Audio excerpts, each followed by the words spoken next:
Calling to order the regular City Council meeting. Today is Tuesday, May 25th, 2021 at 7 p.m. The clerk called to order. Roll call. Alderman Johnson. Here. Alderman Montoya. Absent. Alderman Rita. Here. Alderman Farnwell. Here. Alderman McGee. Present. Alderman Carr. Here. Alderman Roll. Here. 6 present, Your Honor. I will start with the Pledge of Allegiance. Pledge of Allegiance to the flag of the United States of America, to the republic for which it stands, one nation, under God, indivisible, with liberty and justice for all.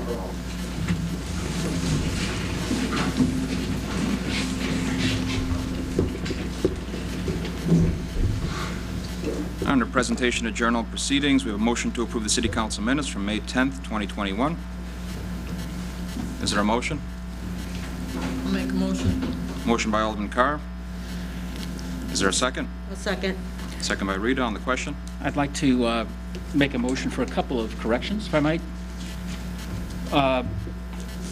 In the minutes, under the 2 resolutions that were put up on the agenda by me, it reads there being 4 affirmative votes and 4 nay votes. The mayor declared the motion failed. Actually, Mr. Mayor, respectfully, your vote doesn't count in this case, and so the motion passed. And the same is true, well, it's for both of these resolutions. It's for resolution 202, no, excuse me, I get that right here. Pages, papers here. 2021015 and 2021016. It's the same in both cases. So I'd like to.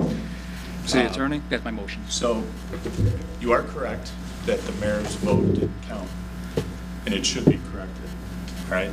However, the motions did not pass. If you look at 65 ILCS 5 3.1-40-40, states the passage of all ordinances for whatever purpose and of any resolution or motion, 1, to create any liability against the city, or 2, for the expenditure or appropriation of its money, shall require the concurrence of a majority of all members, including the mayor. All right? Now, admittedly, there's a sentence that follows that states where the council consists of an odd number of aldermen. Right. However, the vote of the majority of the aldermen shall be sufficient to pass an ordinance, Correct. period. Right. Okay? You had 2 resolutions that created a liability expenditure of funds. Okay? It was not an ordinance. That sentence, the rules of statutory construction, it's limited to the passage of ordinances. So what it applies failed what applies to the passage of resolutions? applies.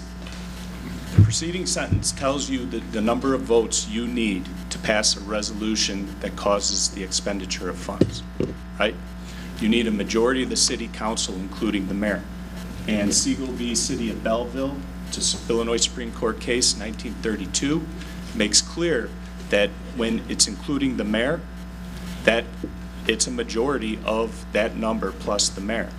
Now, if this was an ordinance, potentially, it would have passed. But it's a resolution that was causing the expenditure of funds. Well, how does the resolution creating the committees? So that's a different issue. So do we want to move on? Do we? Well, I thought you were applying this to both. Here's the first question. Let's handle 1, 2. Fine, okay. So do you concede that the resolution related to the appointment of Olson and Stirk failed? Well, since you allowed the mayor to vote in the first case, I'm not entirely trusting of, your advice right now. The mayor can state his position. As you know, you told us that the motion had previous passed. Administration. Or you told us the motion had failed because he voted. That was wrong. No, I did not. I did not say that. You didn't object to it. Respectfully, don't put words. I said the motion failed because this type of resolution requires 5 votes. That's what I said up on that porch. Okay. I didn't say the motion failed because the mayor voted. The mayor's vote was a nothing. Yes, he stated his position, but it shouldn't have been counted. I'm conceding that these Okay. minutes All right. should be updated to say the mayor voted, but it was not counted towards the nays. Fair enough. However, you still did not have sufficient affirmative votes to pass the resolution that causes the expenditure of funds. You need 5 votes. How is the expenditure of funds defined? That is to say, this was, we're talking about legislative council here, is that what the resolution you're referring to now? Yes. So is it appropriated, there's an appropriation for that, there is an appropriation for legislative, for That's legal immaterial. services. An appropriation is not an obligation. It's saying, here's an amount of money that could be spent, but there still needs to be action taken, right? Okay. So you put a contract, an agreement, a retainer agreement, in the form of a resolution to appoint Odelson and Stirk as legislative counsel, I believe at, was it 185 an hour? Yes, Okay. Can we all agree that's a resolution to cause the expenditure of funds? Yes. Okay. 3.1-40-40 states,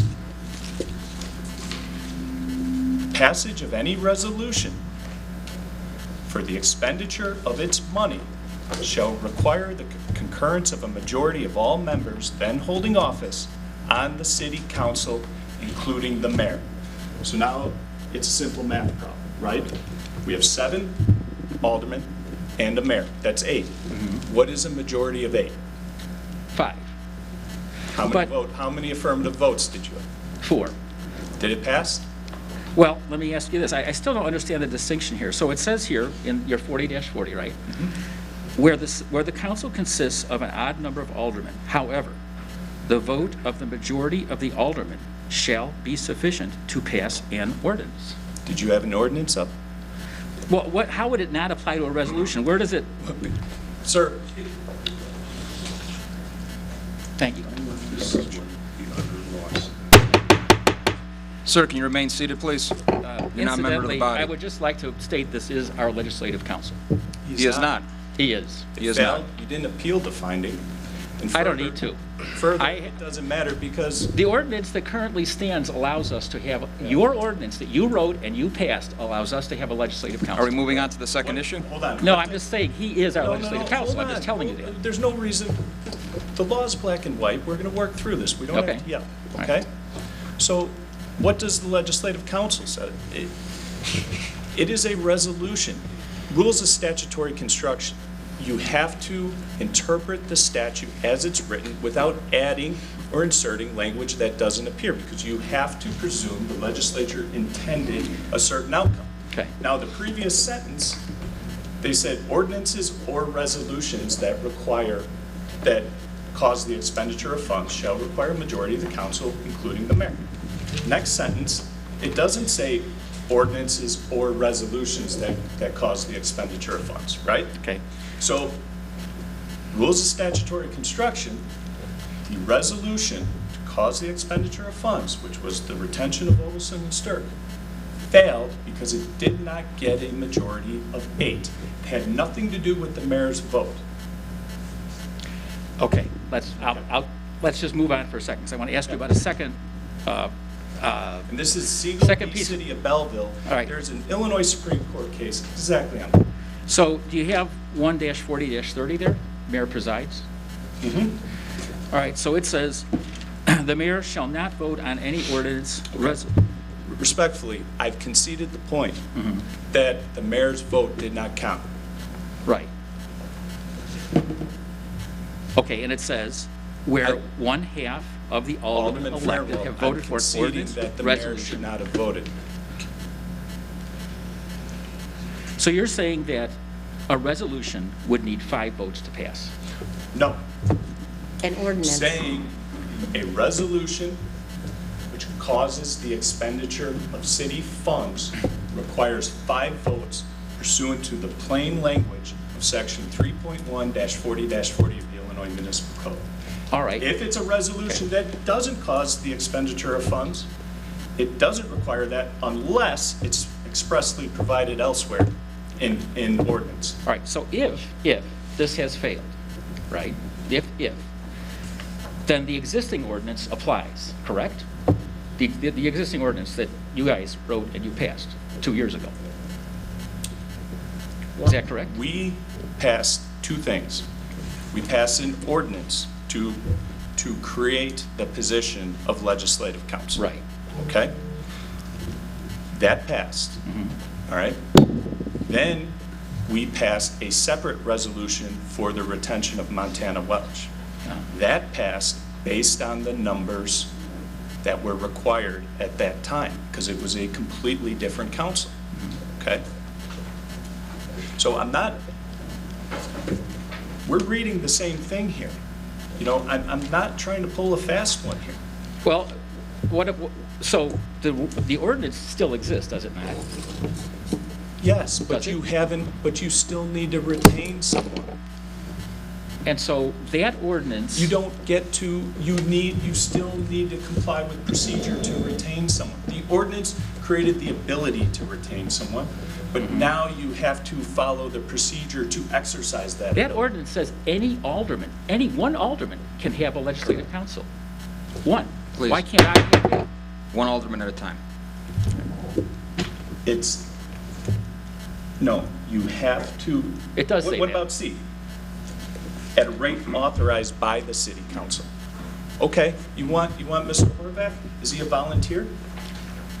Mr. Horvath? Hold on. Hold on. Mr. Horvath is not eligible to speak because pursuant to the rules adopted by the council, you need 5 members to recognize a non-member. He is my legislative counsel. He is not your legislative He is. counsel. It's been ruled, you didn't appeal it. You didn't appeal it at the last council meeting. If you disagreed, why The last didn't council you meeting was the appeal the meeting. finding? The last council meeting was the meeting at which you told us the measure failed on the steps of City Hall, outside in the cold. Right, and you And it was asserted very yourself. difficult to know what was going on. You Do you asserted recall your- that situation? You asserted yourself on a number of issues at that meeting. You did not assert yourself and appeal the finding of the chair that the matter failed. You conceded the point. You said, yes, All I right. understand. All right, so we're not going to sit here and endlessly argue this. I certainly don't agree with a number of things that you're telling me, but Okay. that we'll have to come back to this issue because we're not going to resolve it tonight, all right? What about the committee structure? So you have an ordinance. Section 30.16 of your code, which was amended to create memberships in committees, correct? Correct. Section B. Do you see it? I got it. Okay. City council shall, by majority vote, appoint the committee chairpersons and all committee members. Right. City council, what is the definition of a city council? You tell me. City council is the mayor and the alderman. So by majority vote, What about in an odd number? nothing changes the definition of city council. Hold on. The number of aldermen has no effect on what is the city council. The city council is the alderman. Wait, and the mayor. I'm reading for what you just read. Where the council consists of an odd number of aldermen, however, the vote of the majority of aldermen shall be sufficient to pass an ordinance. This is not an ordinance, just like the last time. This was a resolution to appoint members to the committees. And I concede that it did not cause the expenditure of funds. However, Section B of the code requires the city council shall by majority vote appoint the committee. So the city council is the mayor and the alderman. We can do All this right. again. No, There's no, it's 7 okay. aldermen. No, you- There's one mayor, 8. You've had to say what you have to say. You apparently will not let my legislative counsel speak, correct? No. All right, then we have nothing more to say now. I'll have to go talk to my legislative counsel later, and at the next meeting, we'll talk about If this again. 5 members want to recognize Mr. Horvath, Well, I will do that. Anyone else will recognize you'd Mr. have to do it Horvath? by motion. All right, I'd like to make a motion to recognize Kerry Horvath as our legislative counsel. We can take Is vote. there a roll call to recognize Mr. Horvath to speak at this moment? Alderman Johnson. Aye. Alderman Montoya. No. Alderman Rita. No. Alderman Farnwell. Aye. Alderman McGee. Aye. Alderman Carr. No. Alderman Roll. Aye. All right, well, we'll have to talk Motion about fails. this later, because we can't do it now, and this is going to, I'll tell you what, this is going to add a lot of delay to everything. It's very disappointing and of You, delay. very I mean, disappointing. Respectfully, Alderman Farnwell, you're the one adding the delay. I'm not. It's a simple counting. What is the majority vote? As you said, there's a lot of language in here. I'm not an attorney. Are we moving on past the Yeah, no, minutes? I'm fine. We can move on. All Yeah. right. So we have, roll call for the minutes. Yes. Alderman Johnson. It's for the minutes. I just got a question. Yes. I thought it was supposed to go in rotation, like for voting, you know what I'm saying? That was past practice. We're going to start with the first alderman unless we want to change it. Okay. Alderman Johnson. No. No. Alderman Johnson, no. Alderman Montoya. Aye. Alderman Montoya, aye. Alderman Rita. Aye. Alderman Rita, aye. Alderman Farnwell. No. Alderman Farnwell, no. Alderman McGee. No. Alderman McGee, no. Alderman Carr. Aye. Alderman Carr, aye. Alderman Roll. No. Motion fails. All right, council is denied passing the minutes.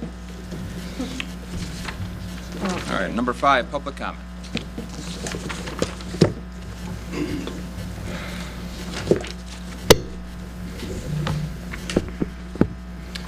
Good evening, Mayor Bellato, Good evening. members of City Council, and the public of Blue Island. I'd like to begin by congratulating everybody who sits before me who was elected. First, I would like to thank you, Mayor Bellato, for your rapid appointment of temporary directors to our city. For our city to move and for our city to function, we need people working in City Hall, so that was exactly a right move, and I thank you for that. With that said, we need a greater search for more permanent appointments. I absolutely believe that your 2 appointments as directors can have the proper experience to fill those roles. However, we have not made a sufficient search to ensure that we are finding the proper people to fill those roles permanently. In the case of Mark Petoska, we can absolutely understand his past service to our council. His membership as an alderman brought him great experience, and his education makes him a fine candidate. However, we cannot simply open our address books to determine who the best person to fill these roles are. We have to search outwards. We must search outwards, particularly in the case of Tom Wogan, who once more absolutely may be the best person suited for the job. I am not denying that. But until we have conducted a thorough search, we cannot be sure of that, especially considering his political ties, raising concerns that this might be a patronage employment. Once more, temporary? Absolutely. Thank you for that, and I do believe that that was the correct move on your part. However, for a permanent role, we must search outwards. Additionally, I'd like to address the fact that you are intending to make sweeping changes to Title III of our city's code. Each of those changes you intend to make, I 100% believe should be brought before the council. However, wholesale legislative change is not constructive to the transparent and clear operation of our city's government. If those changes matter, they will hold up to scrutiny individually. If they don't, then they don't need to make it into our government. I implore every member of this council to vote no to sweeping changes to Title III, simply on the basis that those changes must be made individually. They must be introduced individually for proper leadership and transparent governance. Thank you. Thank you. Good evening, members of the council. My name is Kerry Horvath. If I may have the documents I gave. Yes, you may.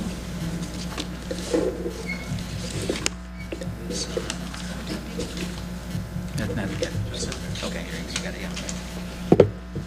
I sat and listened to Mr. Welch torture the municipal code, and I think the record should reflect very clearly, first and foremost, that the statute is clear. It says when a council consists of an odd number of aldermen, however, the vote of the majority of the aldermen shall be sufficient to pass an ordinance. That is the law, and you must follow it. There's another statute which says that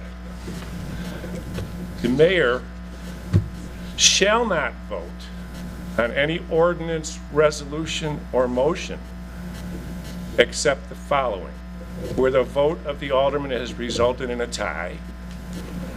It's pretty difficult when you have 7 and they've all voted to have a tie, unless one is abstained.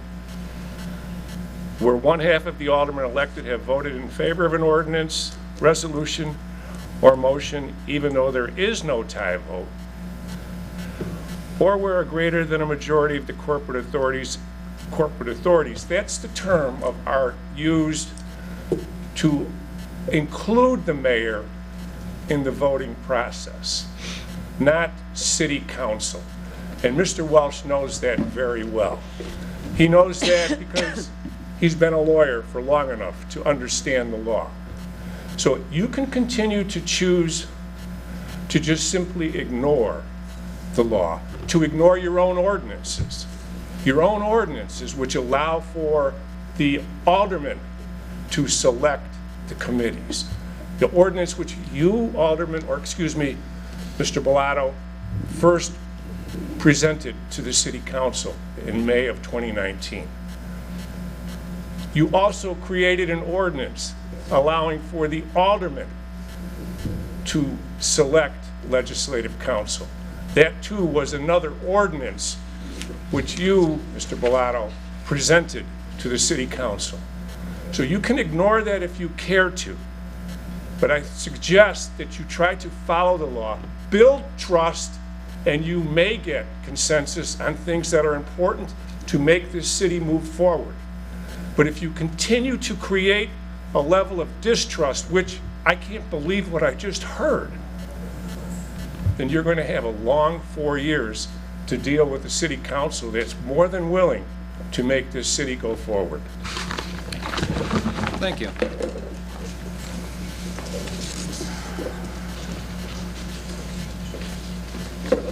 Mr. Bloom? Good evening. My name is Ron Bloom. Mayor Bellato, distinguished City Council members, first of all, congratulations on being elected, and thank you for your willingness to serve as Blue Island enters a new era with bright new promise. And a recognition to Mayor Vargas and our past City Council members that sacrificed and served our city dutifully for many, many years. As a resident of our beloved community for over 30 years now, I have seen many changes within Blue Island. Now that we have a streamlined City Council with leadership and passion to move our city forward, with a pledge to fix our city, I call upon the City Council to work together in good faith for what is best for our city and to break the bondage of directives and political gamesmanship from our state representative and Springfield power brokers. Mayor Bellato, I believe that you sincerely want what is best for our city. Your father served honorably as the treasurer and you as the alderman. As a concerned citizen who is pledged to support the success of our city, I request that all city position appointments be independently vetted with candidates that represent the very best skills and experience to serve our city, not merely politically based appointments with no vetting. That all city contracts and vendor selection go through a thorough bidding and review process, independently vetted, to ensure that the best companies and vendors are selected and not merely handed to politically connected companies. That all financial and budget reports presented to the City Council be posted in a timely manner to the Blue Island website for public review. That through your leadership, an ethics ordinance, including conflict of interest disclosures, is adopted by the entire City Council. Importantly, that all voices on the City Council are heard and respected. Trust is key to moving our city forward. That there be an unwavering focus on on serving the citizens of our community, ensuring the quality of life. our public safety and security, the value for tax dollars that fund the city, and prosperity of our beloved Blue Island be at the center of all city discussions and action. This is indeed a bright new era for Blue Island. We've come through a very dark period of years of political shenanigans and maneuvering by the Restore Party to derail positive progress. We have a rich fabric of generations of families that believe in Blue Island and are committed to our town. People from all walks of life that are willing to serve on review boards, committees, and the like. We urge you to focus on bringing our community together, to work together for a brighter future for our Blue Island, and to lead and not follow the directives of Springfield representatives and power brokers. We stand ready to support your success, and we will be watching. Thank you. Thank you. Any other public comment?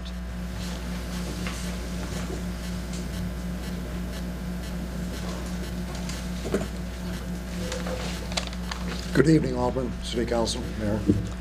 Mayor, what are the hours of your office? This is public comment. Yeah, I'm asking what are the hours of your office? Keep it coming. What time do you show up in the morning? What time do you show up in the morning? Feel free to contact me outside the meeting. What is the reason you're not in the mayor's office?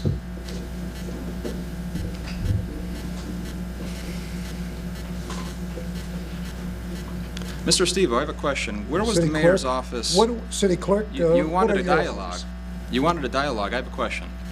Mayor's office, you speaking physical office or the office that I was elected to? City clerk, what are your That's hours? what I thought. Office hours.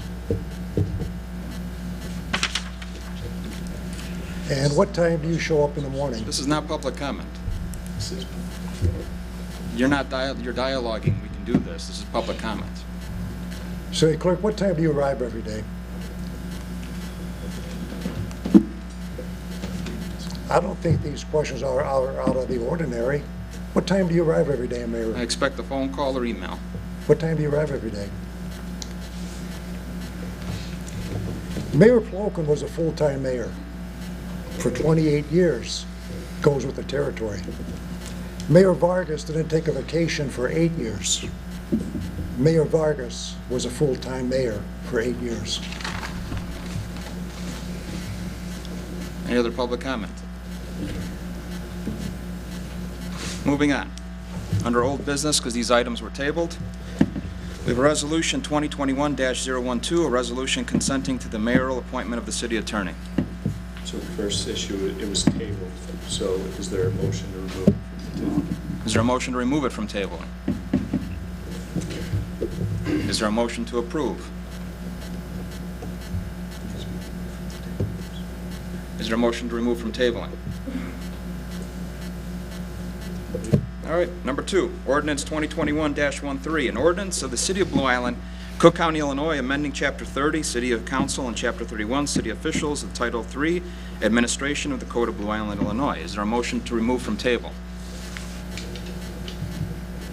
Moving on, number 3.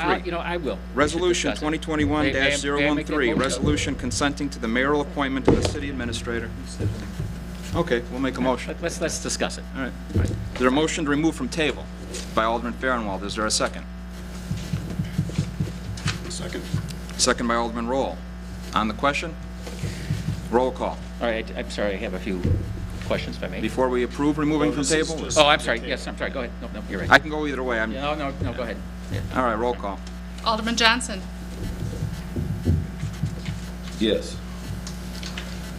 Alderman Montoya. No. Alderman Rita.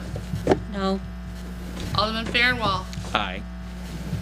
Alderman McGee. Aye. Alderman Carr. No. Alderman Roll. Aye. Motion's carried. It's back on the agenda, so we can do a motion and a second, and then we can discuss. So is there a motion to approve Resolution 2021-13? I'll move. Motion's made by Alderman Farnwell. Is there a second? I'll second. Seconded by Alderman Roll. On the question. All right, I have a couple of points I'd like to make, if I might. I'm going to vote against this. We have an ordinance that is in place that sets up a city council committee structure. I proposed an ordinance at the last meeting, which was apparently voted down. And there are a number of parts of this ordinance that I'm not comfortable with.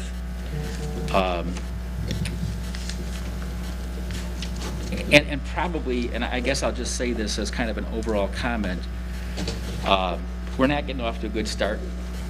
I agree. Trust is going to be key I for agree. to move together. There are things in here that I will say. Let's break it down, because as I mentioned, Alderman Farnwell, if we're going to have dialogue, I want to go back to the committees we had where we can openly discuss without the pressure of outside influences, and I'd like to do that. So we need a committee structure. I 100% agree. So this ordinance removes the legislative council.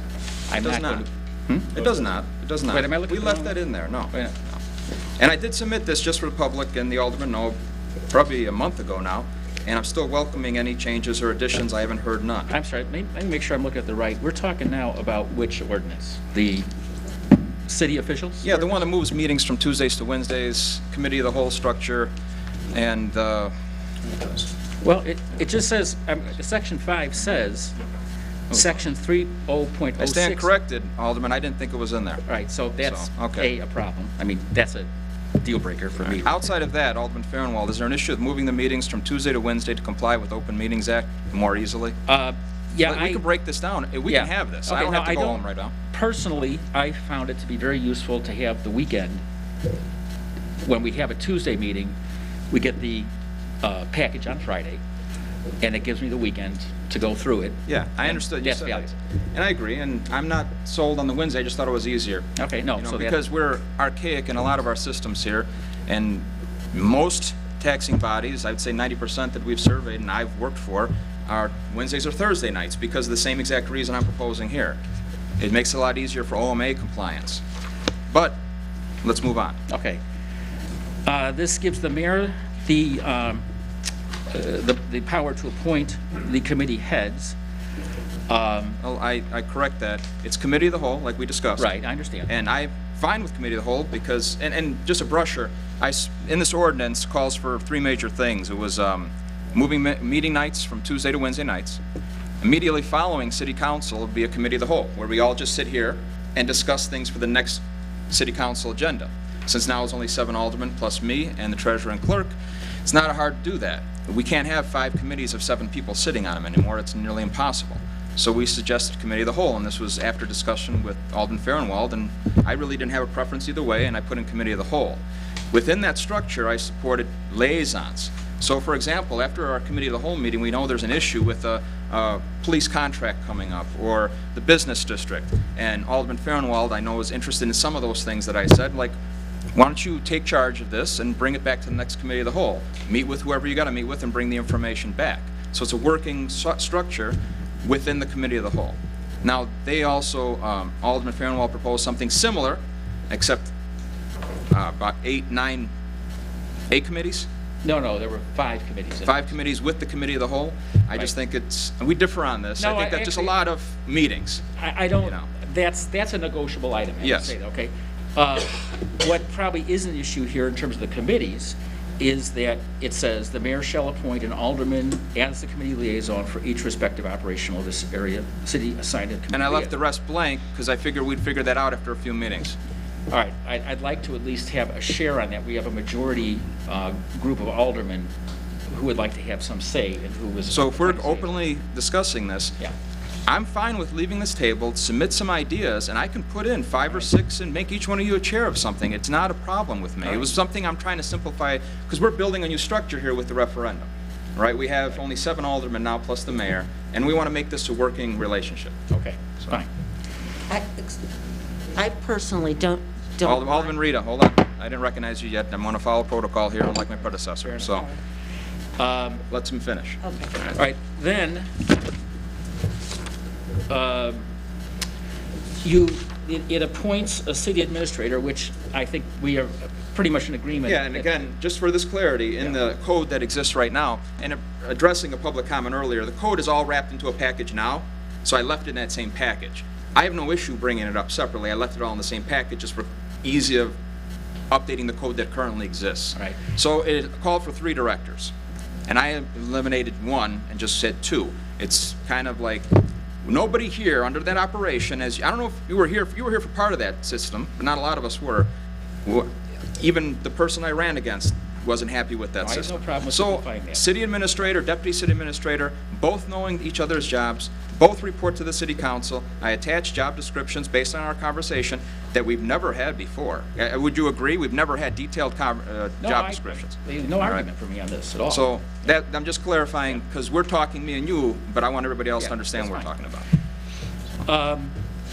There is, I guess, a separate issue with who the city administrator is going to be and who the deputy city administrator is going to be.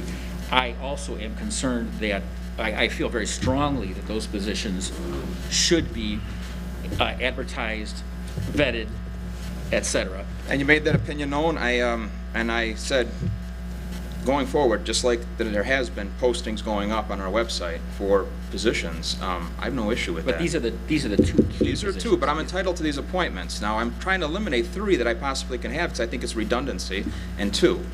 But since I wasn't given that, I temporarily appointed them in their positions anyway. All right, and temporary is one thing, permanent is another, because we're talking the next 4 years, maybe longer. I think we need to do this right, and I do feel very, very strongly that, to me, it only makes sense. Why wouldn't we want to go out and search for and find the very best, most qualified people for these 2 key positions? I don't understand why we wouldn't want to do that. And I know where you're coming from because I sat in that same chair, correct? And I have a little report I'm going to give out in a few minutes after we get past some of this under mayor's business. But even with my predecessor, we might have disagreed. It's a lot of responsibility and a lot of work needs to be done. And even more so because we all want to go in the same direction, I'm assuming.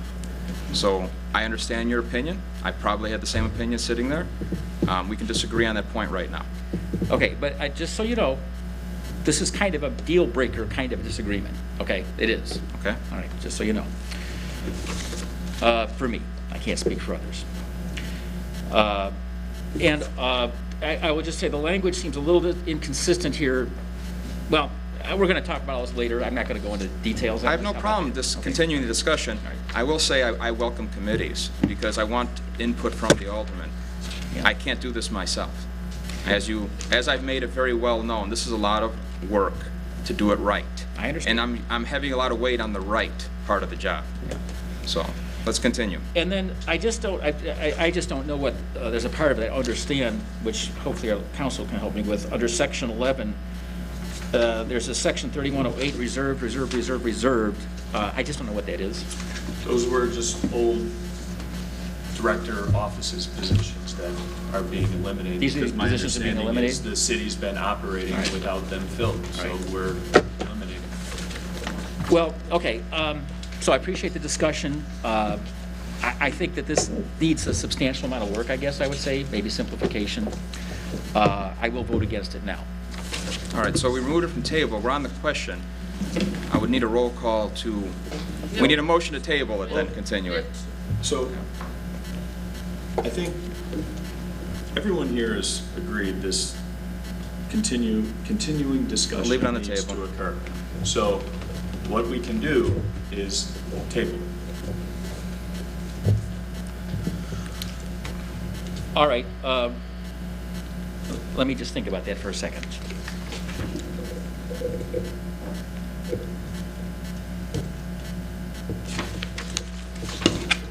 I saw Alderman Rita we have to get back to, and then Alderman If you wanna- Johnson raised his yeah, if hand. you wanna make a Alderman Rita? comment, Go ahead. You defer, Alderman Johnson? Yeah, I just wanted to say I kind of like Mark Petoskey, you know, but I'm not feeling that other cat at all, man, not at all. And I would vote to table it until we can amend some of this and, you know, get it correct so we can move the city forward and stop being stagnant, start fixing these streets and getting these people on board. So Alderman Johnson, will you make a motion to table and we'll continue the discussion? Yes, sir. Motion's made by Could I tabling, just Alderman ask one Johnson. question just for future information? if we table it, It just stays on the agenda. right, and then we give you our alternative ideas. And I welcome that, like I've mentioned when we Right. met. Does this come back, how does this come back in a different form off the table? Attorney, can we amend it, or does it have to be a secondary thing brought up? We can amend it on the agenda, or we can, as we draft something through discussion with the group, we can add a second action item on there and just remove that from the agenda. So at the next meeting, we just vote this one down and vote the one we agree on. I guess we can table it. So there's a motion to table. Is there a second? This is why you need legislative counsel. Thank there you, a I second? think the same thing. Second to table? Didn't you argue against legislative council for 4 years, Alderman Fairwell? Alderman Rita, please, I'd like to break away from the past. Alderman Roll, second to table. Is there a question to table? Roll call to table, please. Alderman Johnson. Aye. Alderman Montoya. Yes. Alderman Rita. Aye. Alderman Fairwell. Aye. Alderman McGee. Alderman Carr. Aye. Alderman Roll. Second last. 7 ayes, Your Honor. All right, it's been tabled, and then we skip over 3 because that's tied to 2. It doesn't exist without passage of 3. We're leaving it on the table. Yeah, so number 4, resolution 2021-014, resolution of the City of Blue Island, Cook County, Illinois, appointing Fred Bellato as the Illinois Municipal Retirement Fund authorized agent for the City of Blue Island. Now, in discussion with some of my aldermen, I don't think anybody realized what they were voting down last time or tabling. It automatically defaults by state law to the city clerk because there has to be. It's a housekeeping, and actually when we called IMRF, they were dumbfounded why this wasn't passed at our first meeting. So it's automatically the clerk, and I have no problem leaving it the clerk, unless the clerk doesn't want that. All right, so it's still on the agenda, so it's up to the council. I'll move to pass it and, or I guess take it off the table? Gotta do? Move to take it off the table? Move the take off the table. Is there a motion? There's a second? I'll second it. Second by Alderman Rita. On the question? So if I might, I am in favor of this, and I just want to state for the record that it was a simple error. I understand. That's why I mentioned that. And in the kind of hectic first meeting that we had, which I wished hadn't been conducted that way, but anyway, I am supporting this. All right, so motion's made and seconded to remove from table. Is there a roll call? Yes. Alderman Johnson. Aye. Alderman Montoya. Aye. Alderman Rita. Aye. Alderman Fairwell. Aye. Alderman McGee. Nay. Nay. Nay. Alderman Carr. Aye. Alderman Roll. Aye. 6 ayes, Your Honor. Motion's been removed from table, passed. So is there a motion to approve? Alderman Carr, seconded by Alderman Farnwell. Is there a question? Roll call. Alderman Johnson. Aye. Alderman Montoya. Aye. Alderman Rita. Aye. Alderman Fairwell. Aye. Alderman McGee. Nay. Alderman Carr. Aye. Alderman Roll. Aye. Motion's carried. Just to let everybody know, from our discussions with IMRF, we have employees that have not left us months ago, possibly years ago. They're still on IMRF. So they were never updated from the previous agent. Actually, one of the previous agents wasn't even an employee anymore, so it's a lot of housekeeping. This is just one snapshot of that. So now we will update the records. And we're moving forward. And we're going to move forward. At least IMRF. I'll bring up some other stuff under mayor's business, though, that I need the council assistance on. Oh, Lord. All right, so number 7, report of city officials. Under mayor, we have a motion to approve payroll for May 14th, 2021 in the amount of $347,189.61. Is there a motion? I'll make the motion. Motion by Alderman Rita. Is there a second? I'll second. Second by Alderman Montoya. On the question? Question. I have a couple questions. One is, I know you have appointed Tom Woogan as temporary appointment. I didn't see. His effective date did not begin I during see. his payroll. All right, fine, thank you. Secondly, the city clerk, I see just one payroll item. I may have missed something. It's under category 403 for $1,292.31 gross pay. I believe it should be $2,717.70. The city clerk. Yeah, it's a $70,000 a year position. It is not. By city ordinance, it's clerk, and clerk pays the same as the mayor. They're both part-time. The collector is a full-time position appointed by the mayor, and the former collector resigned officially knowing the same rules, and I have a letter on file. Well, why, let me just ask, hold on. Okay, if I'm looking at the appropriation, right? And there's two categories providing for the city clerk's pay. One is in the clerk's office. It's 70% of the pay at $49,460.60. And then there's a second item under the water department. The other is 30%, $21,200. So that adds up to $70,000 and some odd dollars. How's that not the pay? So, a number of years ago, there was an ordinance passed that disconnected the collector's position from the clerk. It's not automatic that the clerk is the collector. It is subject to the appointment of the mayor with the consent of council. And the former clerk actually brought this to my attention more than I even realized by giving me that letter, because he held the position until he formally resigned. Okay, you said previously when we were talking about another issue that it's the language. The language here is city clerk in the appropriation. It doesn't say city clerk, it doesn't say collector, it says city clerk. That's what it says. I mean, I'm telling the attorney, but I would just say, Alderman Farnwell, the appropriation followed what we were doing. It's not what we could do in the future. You know. I have not looked at that issue. Okay. As it relates to what is specifically in the water department, but I do know that the clerk is not automatically the collector. So what I would ask is, I would review the appropriation for this issue, and if there is an issue, we can correct it next payroll. All right, I cannot approve this particular paycheck, so I would either have to vote against all the paychecks, or we would remove this one and for later approval. Just to clarify, you're in a way fighting for the clerk to get double the salary. I'm just saying, it appears to me that it's what's required by law. Budget appropriation is an appropriation. It's not even a budget. It's an appropriation. This is what we're planning to spend our money on. However, the law clearly states that it's separation of positions, and even the previous clerk knew that the entire time. All right, so this may or may not solve the problem. This is from Illinois Statute 5/3.1-50-10. And it says, the salaries are fixed in the annual appropriation ordinance, shall neither be increased nor diminished during the fiscal year for which the appropriation is made. The salaries that are fixed by ordinance for those officers who hold elective office for a definite term shall neither be increased nor diminished during that term. And the ordinance that was passed in 2016, we looked it up during the campaign, specified the exact salary of 33.6, which is exactly the same as the mayor's. So we have an ordinance was passed in 2016 that specified the salary. This talks about the appropriation. The issue could be that you violated that law when you passed this appropriation, because you raised the city clerk's salary when you gave the city clerk an addition which was technically part of the collectors. Okay, and when you say me, you actually mean the city council, that was the majority was. This was my personal. I meant the body. Yeah. Whoever did the appropriation. Yeah. So do you understand what I'm saying? I do. That I do. Well, it's going to have to be. I don't want to vote for it incorrect. That's all. I'm not saying it should be more or less, whatever. I don't see a resolution to this right now. I can't vote for it. That's all. I think when we look at this, we can, if there's an issue, it could be straightened out. I don't see a necessity to remove what we acknowledge at least. All right, well, since I cannot talk to my legislative counsel about this, I'm going to vote against it, because I don't know what the answer is. You don't have a legislative counsel. If you, Well, fine. your personal attorney, Kerry Horvath.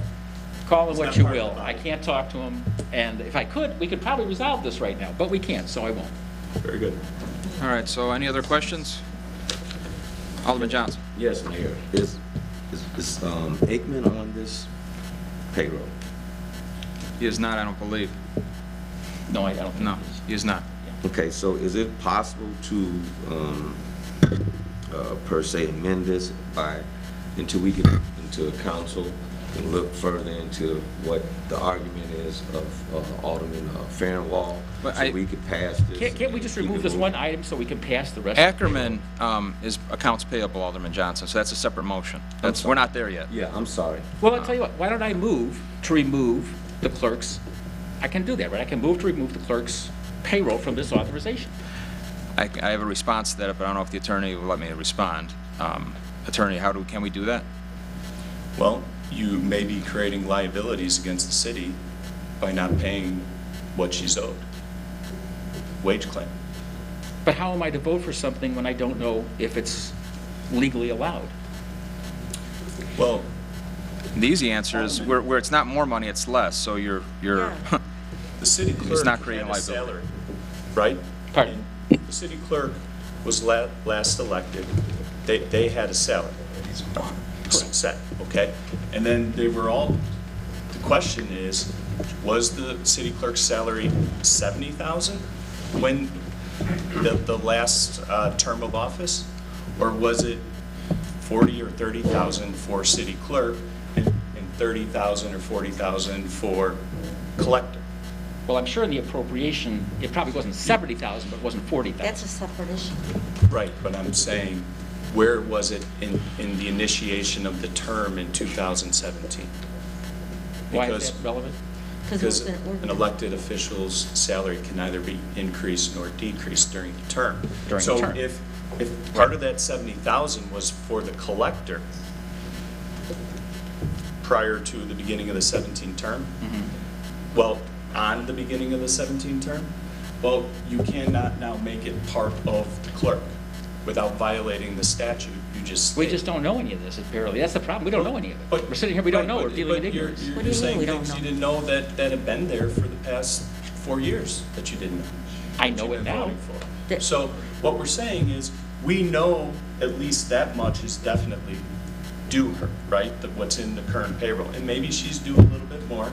We're gonna look into that. We can make that up.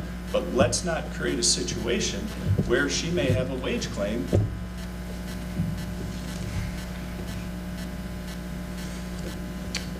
I don't think this is asking much. I don't believe there's liabilities. I guess, To you the know, I do- contrary, I believe this is minimizing potential liabilities to the city by ensuring that wages are paid. All right, so you're telling me that we're not setting a precedent by voting for this, that if we determine that the correct salary is 70,000 or whatever it is, that that's what the clerk will be paid? Then we will make it up at the next payroll. Okay, all right, fine. Any other questions? Roll call? Alderman Johnson. Aye. Alderman Montoya. Aye. Alderman Rita. Aye. Alderman Fairwell. Aye. Alderman McGee. Alderman Carr. Aye. Alderman Roll. Aye. 7 ayes. Motion carries. Number 2, a motion to approve accounts payable for May 25th, 2021, in the amount of $220,352.64. Is I'll there a make the motion? motion. Motion made by Alderman Rita. Is there a second? Second by Alderman Roll. On the question. I have actually a couple Alderman of simple Fairwell. questions. On page 5, item 60, well, Harris Computer Systems, I'm just not familiar with it. It's $30,000 payable for hosting fee and subscription fee, and I just don't, for some reason, it's drawing a blank to me as to What- being a previous vendor or whatever. What page? Because It's on I page- also inherited the same thing, so I might have the same questions. Yeah, there. page 5, We found it. Hosting fee and subscription fee, 521 through 422. I just don't know the name. I don't know it. So it's just something new to me. Mark, do you have a, Mark? Thank He's you. allowed to speak? Great. How you doing, Mr. Farrell? Mark Patoska, Director of Finance Administration. So you're referring to the Harris payment. Harris Yes. is the Smart Fusion software program, which is our accounting software program. The previous administration did not pay the renewal fee. I received a notice last week that our subscription was going to expire, and we had to pay this, so we can still ensure that our books are in order. Okay, thank you. You're welcome. That's good. Thank you. And just stay up there just in case, Mr. Just one more Petoskey. question. I think, Alderman yeah. Fairwell. I think it's right on that same page, 3 items down, Infinity Technologies. It's really, this is a curiosity question, frankly. Is this the new system like that my alderman's card was produced on? I'm just trying to I understand. believe what this is, Chief Farr might know about this, correct, Chief? That is correct. Okay, Chief, thank did you you. have, can you answer the question for the Alderman? It is, Infinity is giving us the equipment to issue all the payments. Great, thank you very much. Thank you, Chief. Alderman? Alderman Johnson? Mr. Petoskey, Aikman is not on this, right? I can go I back. didn't see him. I That didn't was- either, but I wanted to make sure. They're not on here, but we could put it on the next one. He's in the attendance today. That was pulled, I believe it was approximately $1,800, somewhere around there, that was final payment due to Aikman. Yes, myself and the mayor discussed, I said he didn't produce anything, so I didn't feel like we should have paid him. He's here tonight, though, Alderman. Okay, he's gonna speak now or what? Under mayor's business. On the mayor's? Yeah, but he's business? not in here anyway, so it doesn't affect this vote. Okay. Any other questions? All right, seeing no other questions, roll call. Thank you. Alderman Johnson. Aye. Alderman Montoya. Aye. Alderman Rena. Aye. Alderman Fairwell. Aye. Alderman McGee. Aye. Alderman Carr. Aye. Alderman Roll. Aye. 7 ayes. Motion carries. All right, under the mayor's announcements, I'll start with the veto message, if the clerk can pass this out. Actually, leave me one. I can.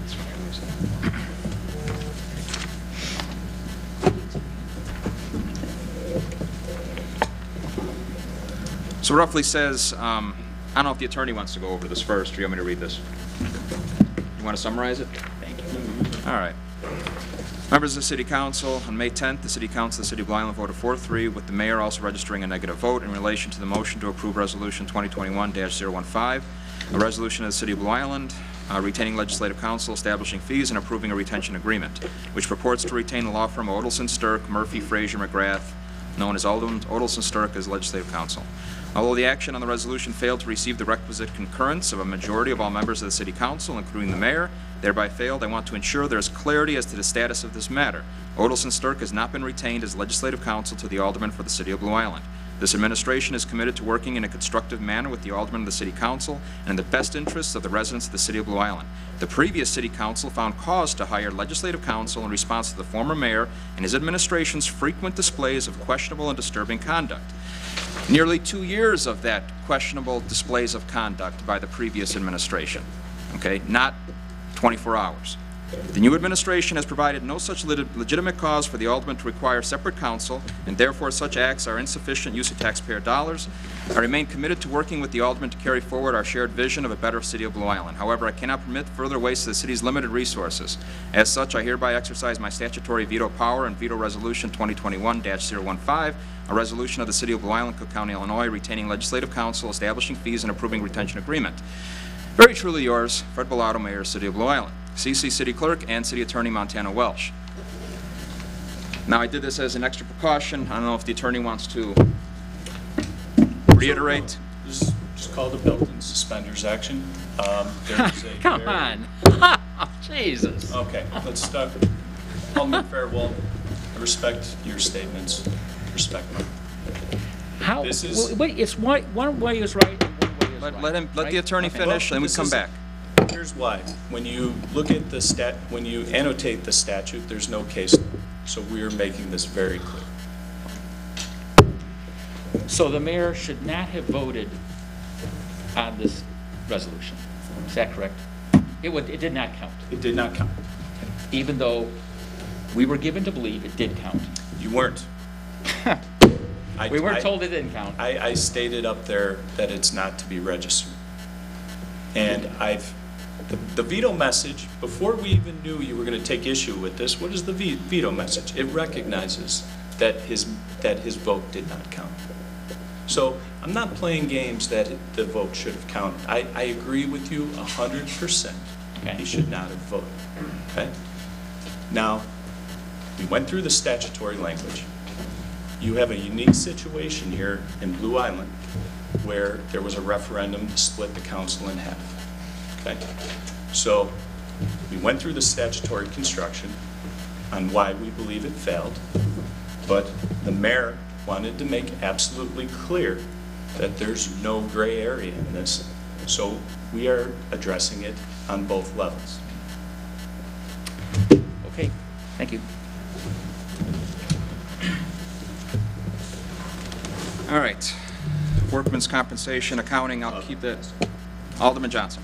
Yes, question for the council. Yes. when you stated that our mayor shouldn't have voted, did you state that at the time, or are you stating it now? I stated at the time, we were outside, standing next to speakers, so maybe it wasn't heard. He registered his vote. It did not have an effect.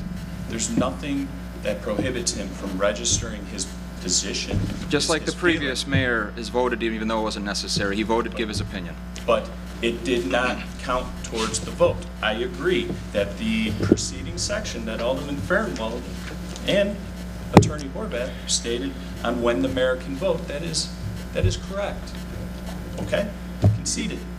And I'm But you still, when you pass a resolution that causes the expenditure of funds, you need a majority of the city council, including the mayor. And again, Siegel v. City of Belleville. I understand what you just stated, but I was making sure that is what you stated about the veto or about actually the mayor voting. So I'm just saying it was your fiduciary responsibility to let us know that as such when at that appropriated time. And you stated you did, but I'm sorry, I know I'm 57. Right. Maybe I got, you know, a senior moment or something, but I don't remember you saying that. So I did. And it conceitedly, there was a lot going on, and I've stated that it was of no effect. So if words count, then why do the minutes say that it failed? If you We're said gonna, at the time that it didn't Alderman, we already hashed this all I out. just- I'm just- Fail. Okay, It we'll did leave it. fail. We can't even get to the agenda You here. needed a majority of 8 to pass that particular action. The vote is not. Irregardless of the mayor's vote, you needed a majority of 8 to pass that action. Well, the vote is not correctly recorded in the And minutes. you voted down those minutes, and The minutes don't exist, they've failed. They don't I get it. exist. After- They can't be referenced after again, now. they failed. Okay. Okay. All right, to my statement about these other items, B and C. A lot has occurred over the last few weeks. I summarized a lot. I've attended over 103 meetings in the last 3 weeks. 103 meetings. I took many days off work, and I'm planning to do that going forward also. Even though it's a part-time position, we need to right the ship here of the city. So it's been over 3 weeks since the new administration was sworn in. While we know there would be significant challenges and are working through the day-to-day issues of just surviving, I think it's important that this council is aware of the level of administrative dysfunction that we have inherited as we work to reform our city government, and I believe even some people we discuss in the council know there was dysfunction previously. Needless to say, our experience at City Hall was nothing that resembled a responsible transition. And I'll say this just from experience. I wasn't on the city council in 2013, but my sister was, my father was. My father worked with the previous mayor. The decency that existed in transition in 2013 with the previous mayor staying on, telling us where stuff was at, the finance director staying on, the HR person being here, just regular day-to-day existed. And kudos to the previous mayor before, the one I took over from, that there was a guiding ship here for Mr. Vargas to get some sense of what was going on. We did not have any of that. Nor did I think I was taking over April 30th. I thought it was May 10th, but we made do. So just basic functions. On the second day of walking into the office, there was no filling roles of finance. There's no finance director. There's no HR director. She told us the day that we showed up that she resigned weeks prior, and that was her last day, and not to call her. There was no secretary. That was terminated by the mayor on April 23rd. There was many vacancies. Our council that was here previously know there's many vacancies, secretarial, administrative assistant, department heads, across the board. Interviews with staff that do exist paint an alarming picture of a handful of well-meaning employees desperately trying to cover a multitude of bases outside their job descriptions, if they even existed, but just going above and beyond what they were used to doing on a day-to-day basis, just to prevent any major screw-ups that would hurt the city. Department heads have been operating without clear direction from City Hall for so long that the intergovernmental communication was non-existent. We were operating under a structure of a COVID relief committee.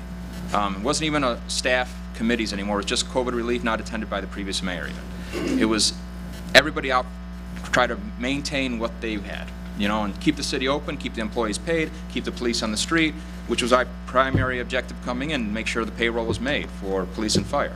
We ran into tons of issues with that. While we greatly appreciate the efforts of the remaining city staff to do what's right, it's clear that we need to begin filling vacant positions and get to work rebuilding a government that works. Together, we will be working to get our house in order, but it will take time given that we'd inherited, so we ask for your patience. As I said, there are significant challenges, but we're up to the task and have already gotten to work. We have met with each existing department heads that's still there and received updates and status reports on a number of projects. As many of you know, my phone is on and has not stopped ringing since the election. And I do disservice to my own family by answering at all hours of the day and responding to emails nearly almost immediately. And just to keep us open and moving forward during this transition. Understaffing is a consistent theme throughout every single department. My team is working closely with the city clerk's office to coordinate city sticker sales, which is our busiest time of the year. Thousands and thousands of people above and beyond, and we're down multiple staff, and we're also down for some leaves of absence that are occurring right now. So we got to worry about that in a few oncoming days here. The clerk's office is currently understaffed, and the existing sticker sales structure is antiquated and inefficient, so we're working to address that and create a system that works better for the residents and the staff alike. In response to concerns about activities in and around Ravens Place, we have the vault, have multiple meetings with the establishment owners and the police department. I sent the memo when I revoked their liquor license, and we've had multiple meetings addressing multiple concerns. We have engaged in a multiple-part agreement with Ravens Place and the vault that raises the minimum age and moves up the closing times. At my insistence, both establishments have installed ID readers. And let me remind you, all staff was in these meetings, including the police chief and his administrative, Chief Farr, I'm sorry, what's the role of SEPSI? Administrative Sergeant. Administrative Sergeant, sorry. They were present during all communications with the owner. They bought ID readers to improve security. The agreement also calls for a staff walkthrough of the facility in the near future to assess proper licensing, which was addressed by a previous city attorney and Alderman Farnwell. Rebuilding the human resources structure, the HR coordinator hired by the previous administration resigned, as I mentioned, to the mayor without any notice to us and left after my first day. On the first day I was here, she left. No exit interviews were performed. There was no process in place to hire new seasonal employees, the golf, public works. There's a sizable hole in operations that will need to be filled in the near future. We are still assessing the workman's comp claims coming into the city, and this is an area of great concern. Our third-party provider has raised the alarm multiple times that there's no gatekeeper in our claims against the city, that the city administration overturned their recommendations on what to not pay and what to pay. So it opens up liability on multiple fronts in workman's comp. And that was a fire that I didn't know we had to tackle right away walking in. The city is paying way above board, above average for a city of our size in workman's comp than it should. We are working to get a handle on this situation and will likely involve the need for a stronger third-party administrator to prevent future losses. We've done a temporary restructuring of the building department, and we need to address numerous issues that have been highlighted by both residents and local businesses about building department issues. Our goal is that all city departments, especially departments that frequently interface with the public, are a model of professionalism and efficiency. We have a long way to go, but the work is getting done. I'm going to stop right here just to go back to the vault and Ravens. When I asked, where do I find out if a tavern or a business has an up-to-date business license or liquor license, there is no electronic way to tell me that. I was pointed to a file cabinet, and I was told to pull a file in alphabetical order.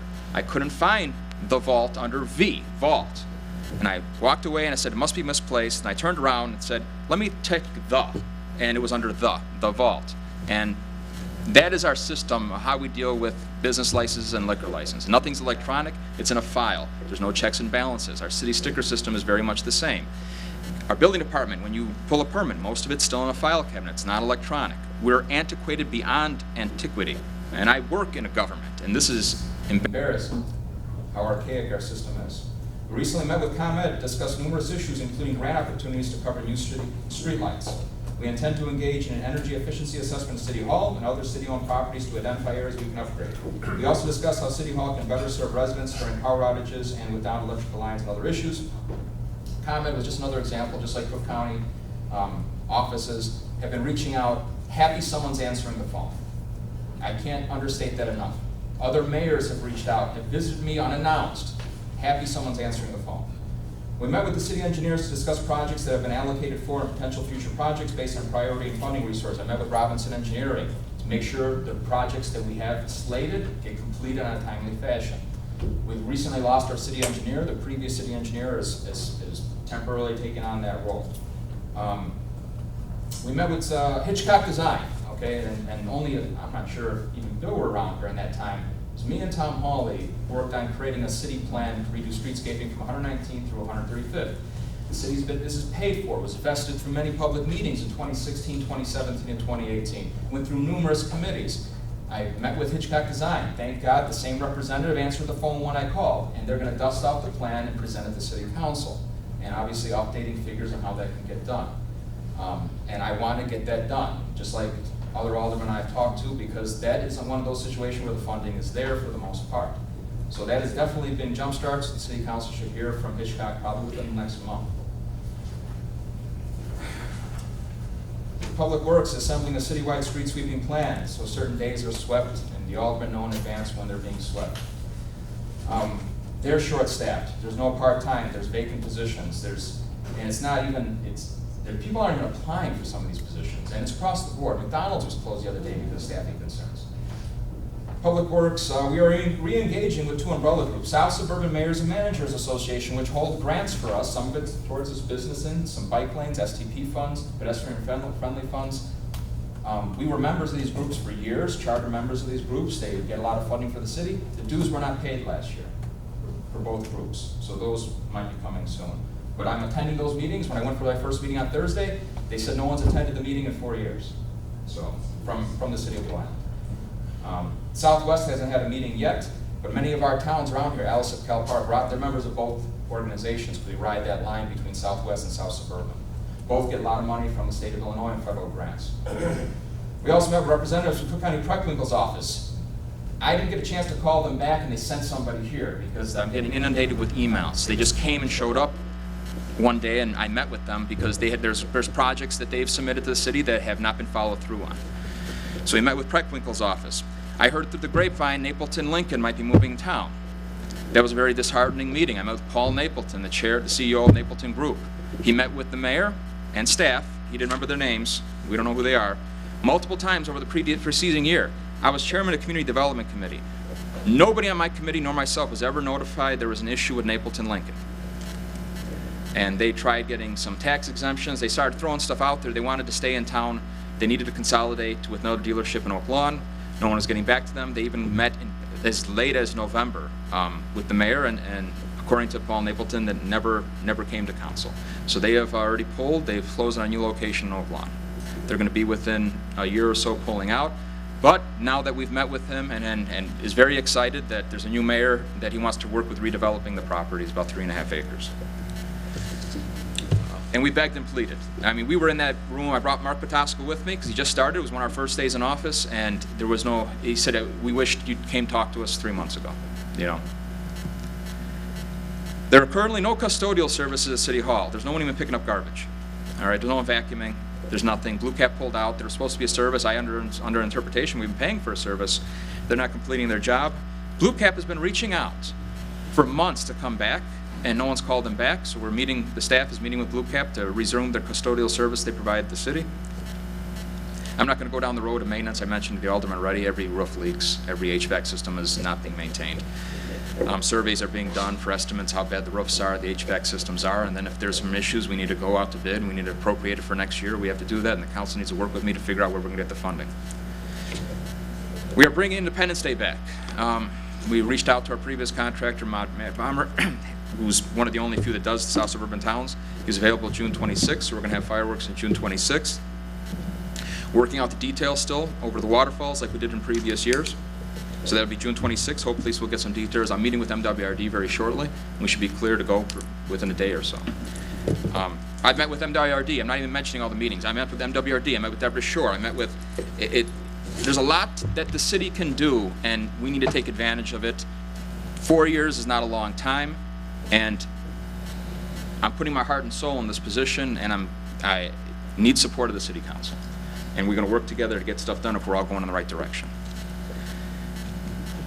All right, so we're working on a more business-friendly city, and as such, we have met with multiple existing business owners. 3 business owners alone on Old Western Avenue I met with over the past week. I met with Cousins today. They had a lot of concerns up in that area there.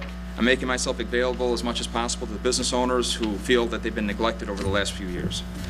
I'm meeting with the Lyric Theater Development tomorrow. There's a potential national chain coffee shop that's reached out to the office over the several months. I'm going to meet with them, see what they're planning to offer us, if anything at all, or if it's just hype. We'll see. There's a new bar restaurant planning to open on Old Western that I'm meeting with the owners tomorrow night there. As I said, there's a lot of work to do. We're committed to getting the job done. And I can go on, but if there's any questions from the council, I'll elaborate on any one of those if you want me to. So, Alderman Johnson. A couple questions, Yes. Mayor. I don't see anything about the alderman concerns on this agenda. Second of all, if the vault or Ravens continue to operate in the manner that they have, are we going to continue to allow their actions to still be displayed in the city of Blue Island? We're going to be consistent in all enforcement, consistent. So if something similar happens at a different owner or tavern or business, we're going to do the exact same thing and start the procedures. We need to stay consistent across the board with any issues like this going forward. Because the thing was that actually it was something even less for the Island Bar. Only a few of us were here for then, and I live right behind it. I'm well aware. Right, but I'm just saying, they cannot open up a business ever in the city of Blue Island. And, you know, this thing has escalated to a certain point, and I'm just trying to, you know, make sure we got a ceiling on this. You know, because the last thing we want is anyone to get hurt, period. But, you know, patrons visiting other establishments of Blue Island, and people are feeling afraid to go, you know, to other establishments because of that. As we discussed, there's a lot of issues involving why these issues are happening. We're going to be consistent going forward. That's why I was very careful in the agreement we made, because we have to be consistent with any issue similarly happening with any other business owner. Alderman Farnwell. Just want to follow up on Ravens Place, and which thank you very much for attending to that. Was there occupancy of the third and fourth floor at Ravens Place? That's what we still need to address. Police chief and fire chief are setting up times to go in and evaluate those situations. All right. And as you've seen in the agreement, other things that was brought up, we rectified also. Are they operating in the third and fourth floor now? Do you know? I have not personally been inside the business in years, but I don't have the exact answer for that, but it's going to be investigated very soon. No, I'm just asking this all. And then on the vault, as I understand it, the license is basically for a family restaurant. Drinks have to be served with meals, et cetera, which has been quite different than what they've been doing. And that's why we have that in the stipulation that it's all going to be reevaluated. Okay, thank you. So, thank you. Any other alderman concerns or questions?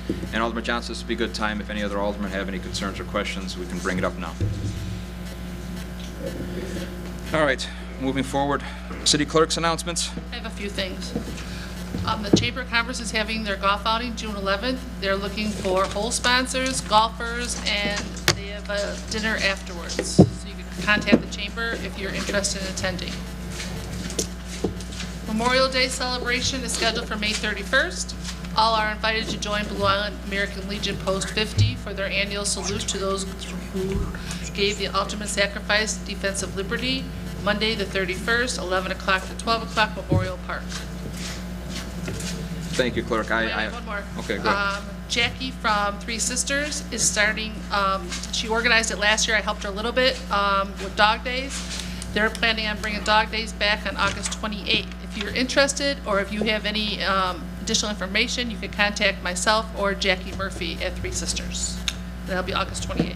Thank you, Clerk. And just speaking on that one, another reminder, just to give you an example, I found 3 applications in the mayor's box of stuff of community block grants, not community block grants, business district grants that were never processed, even though they were approved through community development.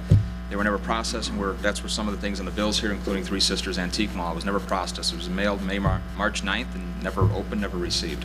So that they were included in that, but you brought my attention to that. I was even saying when I was driving on the street, how come Joe didn't apply for a grant? There's a lot of work he's doing here. It was sitting a pile of stuff on top of the desk, unopened, amongst magazines and everything else. So just a lot of cleaning up. All right, I forgot one thing under mayor's business. Mr. Sergio Costa has agreed to come from our request from Alderman to finalize his report. Mr. Costa.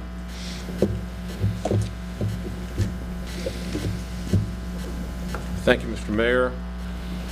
Members of the City Council, good evening. Good evening. For those who don't know me, my name is Sergio Acosta.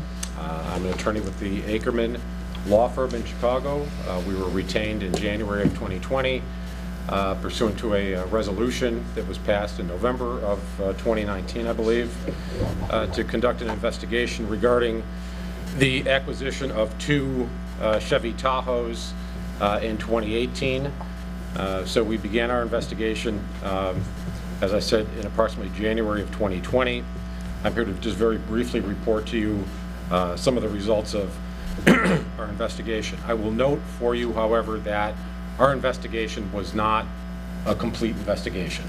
The reasons it wasn't a complete investigation is we did not obtain the cooperation of a number of individuals that we sought to interview. Some of the very key individuals who would have firsthand personal knowledge of the events that took place.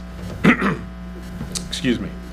Specifically with respect to that issue, the former mayor, Mayor Vargas, advised us after I spoke to him, spoke with his attorney, on the advice of his counsel, he would not speak with us because of a pending, at that time, and I believe perhaps still, state's attorney investigation with respect to these events.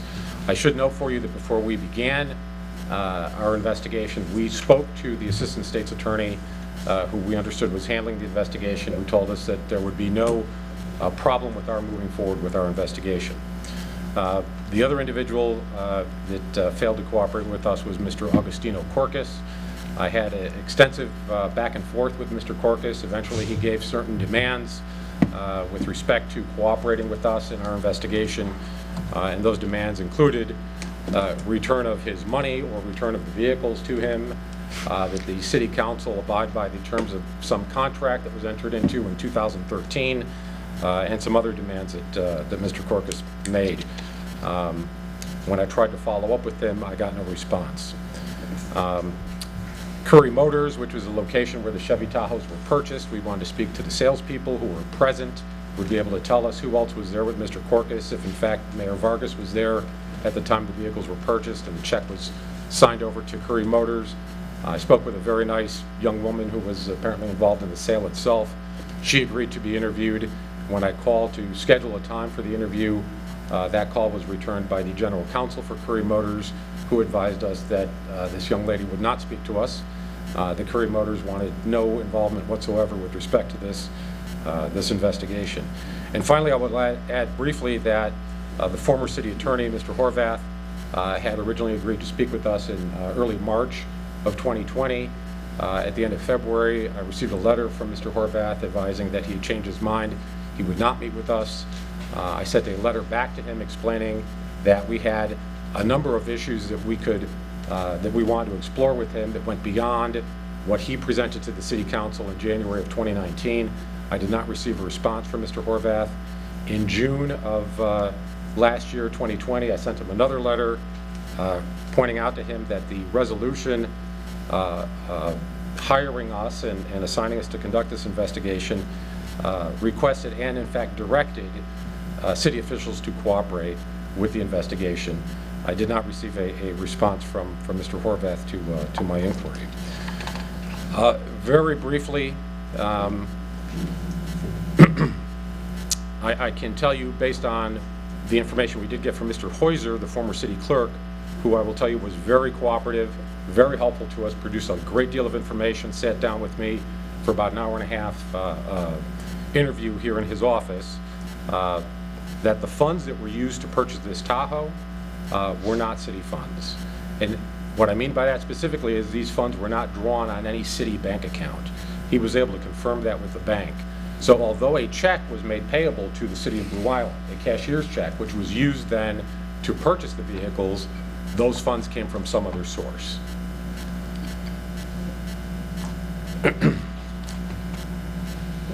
So, based on what we were able to determine, we think the evidence demonstrates that the appropriate authorities of Blue Island never were made aware of the existence of the check prior to it being endorsed over to Curry Motors, never authorized the negotiation of the check, we believe by Mayor Vargas and Mr. Corcus at Curry Motors, never authorized the purchase of the Chevy Tahoes, never authorized the application for municipal license plates for the Tahoes, never authorized the installation of law enforcement lighting equipment on the Tahoes,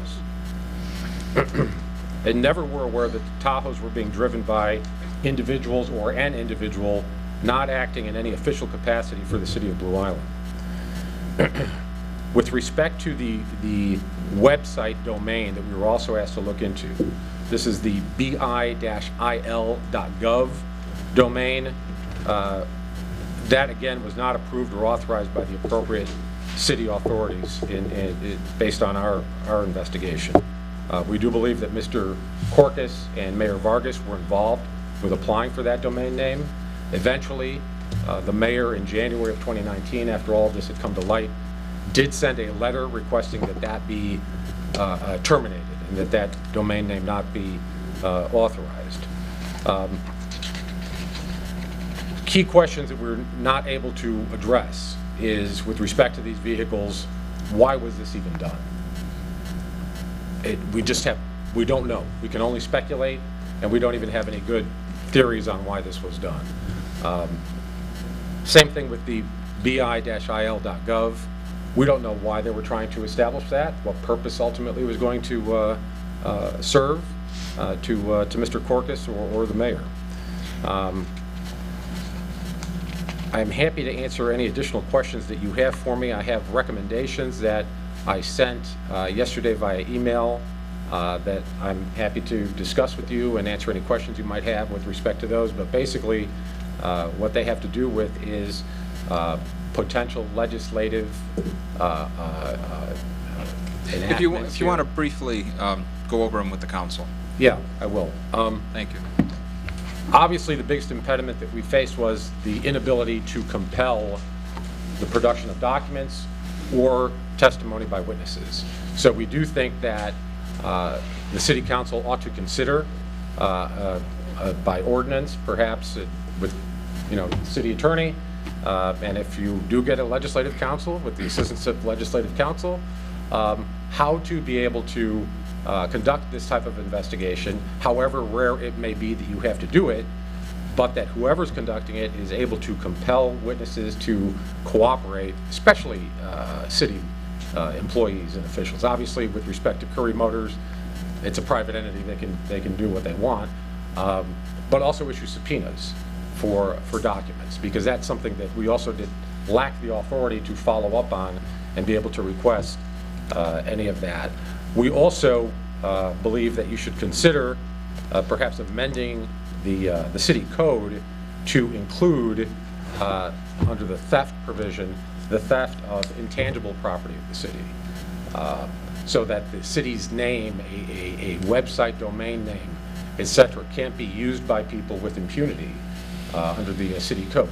There may be a state criminal violation that occurred that's being investigated by the state's attorney's office. We don't have any opinion with respect to that, but as far as the city of Blue Island itself being able to enforce its own interests in this respect, we think that's something that's lacking in the city code. I'll open up to the floor. If the alderman want to ask Mr. Acosta directly, that's fine. Thank you. Mr. Acosta, it sounds like you performed the engagement you were asked to do, and appreciate that. And so what I'm going to say is not in any way critical of what you've done. It sounds like you've done what you could do. I do think that this investigation was sort of emblematic of a number of problems that we had. And it frankly goes to the issue that we're facing tonight here in City Council.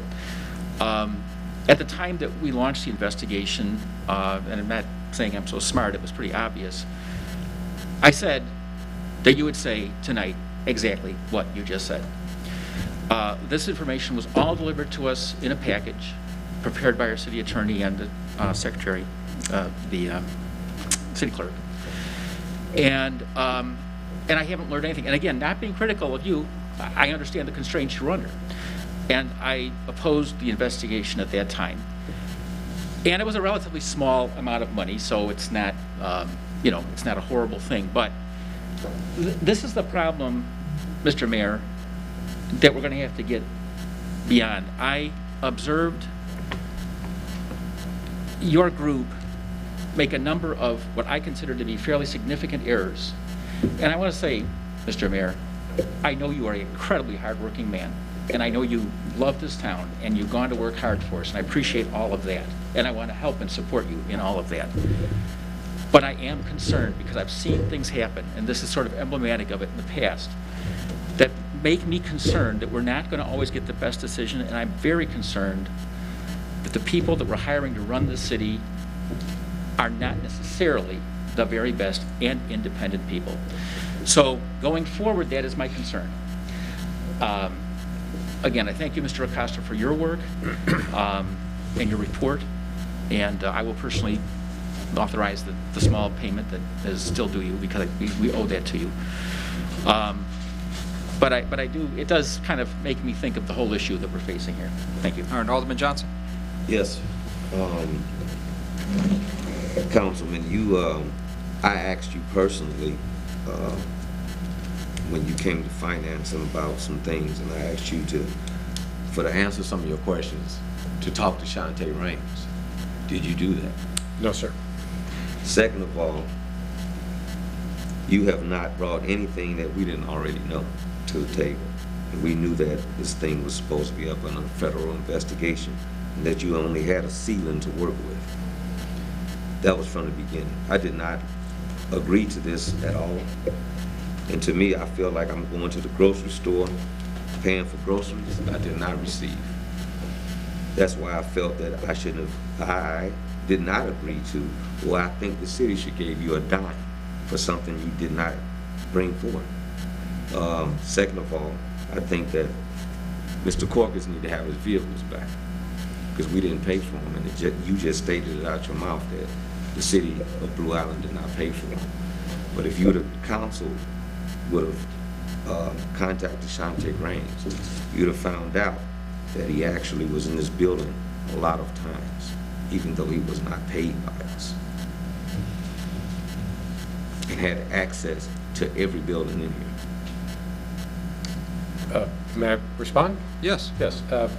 Alderman, I am aware of the fact that there's a great deal of email communications involving Mr. Corkus with the mayor and others in the city.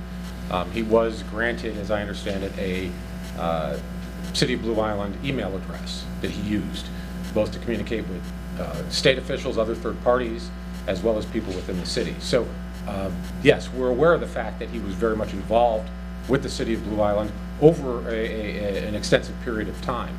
With respect to the question that I have not brought to you anything that you did not previously know, respectfully, I have to tell you this.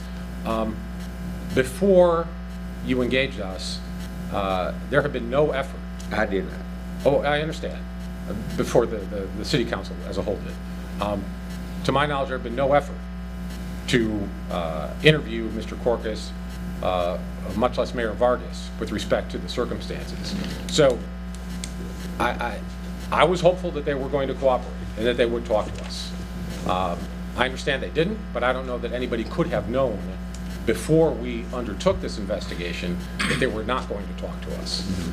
So I just wanted to point that out. I'll also just tell you one other thing, which is that, and no one is suggesting otherwise, but I just want to confirm for you, I am here, I was hired to do this completely independently. No one told me what outcome they wanted, how this should go, who we should talk to. I do a lot of these types of investigations. And my purpose is not to try to please anyone, it's simply to get to the facts and be able to report those. I'm disappointed that I'm not able to report more. One last thing that I'd like to say with respect to the individuals who did not speak with us, and respectfully with respect to Mr. Horvath. As an attorney, I know there may be certain things that he's just not able to discuss with us, and it may be that that's what occurred here. So I don't mean to impugn anybody's professionalism or integrity with respect to why they didn't talk to us. I just, again, reporting facts to you. If I might say one additional thing. I do know that the city attorney did provide to you all the records that he had in this case. Is that correct?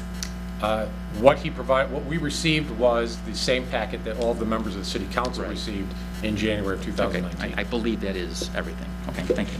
Yeah, we do have reason to believe that he had communications with Mr. Corkus at or about or subsequent to that time, which was one of the things that we did want to speak to Mr. Horvath about, any communications he had with Mr. Corkus.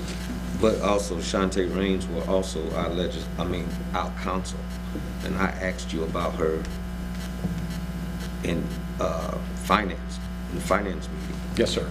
And you did not speak to her at all. So did you reach out to her at all? I did not, sir. That was in August of last year at that meeting. I was not authorized pursuant to the cap on fees to continue on with the investigation. So, yes, there are probably, in addition to Ms. Raines, there are probably others that I would have wanted to continue to talk to. Right, but we're about to pay you $15,000 for absolutely zero. Sir, you have my... We already knew what you're bringing to the table. What you already saying that you presented to us is that as a whole, we already knew. Alderman Johnson. I'm finna give you 15 grand for going into a store and not coming out with nothing more than I just did when I went into the store. I disagree, Alderman Johnson. He's understand that. poked out a lot of understand holes that. in our system. I understand that, Mayor. Which is but well worth... you asked me for my question directed straight to him. But you've said this, and is there anything else? Because I want to rebut. Go ahead, Mayor. No, go ahead. No, sir. No. No, sir, you have the floor. He's poked out, he found a lot of holes in the system that we should address as a council. Okay. And I think that's well worth the money, even if we took the whole Tahoe thing off the table. We have a lot of holes in our internal structure here that need to be filled and corrected going forward. Because even if you took the whole $15,000 amount, that's a drop in the bucket for, let's say that was $90,000 of city funds. Well worth it if we had plugged a lot of these holes. I'm disappointed, just like many of the aldermen are, that city employees or people getting paid by the city did not cooperate. City clerk was the only exception. Okay? I didn't expect that either, just like Mr. Acosta just said. And Shantae was our legislation, though, at the time. I understand. You said that. That yes. actually knew of the access of this individual we're talking about. I think we all know, unless you know something we don't, then please let the council know. I just wanted... He was operating with a lot of authority that wasn't granted by the city council, if I am speaking very plainly here. Okay? And I don't think we need to rehash any of that. And we don't. All right, but it pokes a lot of holes and finds a lot of holes that we did not know existed in the government structure. And I agree with you, sir. Thank you. And I just wanted to see if we could be able to give the Tahoe, and like you said... I think we need to find out from the state and the FBI if we can even do something like that. Okay. All right, that's on a laundry list of items that I have to draft a couple letters. Okay? Because I want to resolve it also and get past it, just like everything else. I want to move forward. Okay. So, thank you. Any other alderman concerns? Mr. Acosta, I appreciate your work in this matter. Thank you very much, Mayor. And without any council objection, the remainder of the bill should be on the next accounts payable. Thank you. Thank you. All right, moving on, we have Treasury report was denied at the last city council meeting. We don't have it for this meeting. Is there any city treasurer's announcements? No announcements at this time, Mayor. Next report will be included in the next packet for our meeting on June 8th for the month ending May 31st. Just for the new alderman, the treasury report's done once a month. So, under city attorney, we have a couple handicap ordinances. City attorney? Yes, one of these items is something that was on the April 27th agenda, I believe, and was enacted upon. And the second one was via request, actually for both the alderman and the mayor. Ordinance 2021-12, an ordinance in the city of Blue Island, Cook County, Illinois, restricting a portion of a certain street for handicap parking only at or near 12246 Greenwood Avenue within the city of Blue Island, County of Cook, and state of Illinois, and providing penalties for the violation thereof. Is there a motion? Motion by Alderman Farnwell. Is there a second? Alderman Carr, on the question. Roll call. Alderman Johnson. Aye. Alderman Montoya. Aye. Alderman Rita. Aye. Alderman Farnwell. Aye. Alderman McGee. Alderman Carr. Aye. Alderman Roll. Aye. 7 ayes. Motion carried. Next, we have ordinance 2021-014, roughly the same language, at 12810 Greenwood Avenue. Is there a motion? Motion made by Alderman Farnwell, Alderman Johnson second on the question. Roll call. Alderman Johnson. Aye. Alderman Montoya. Aye. Alderman Rita. Aye. Alderman Farnwell. Aye. Alderman McGee. Alderman Carr. Aye. Alderman Roll. Aye. 7 ayes. All right, motion's carried. Any other business from the council? If not, we need to ask a motion to adjourn. I'll make motion. Motion is made by Alderman Rita. Is there a second? Alderman Roll. Any question? All in favor, say aye. Aye. Any opposed? No. Can't get a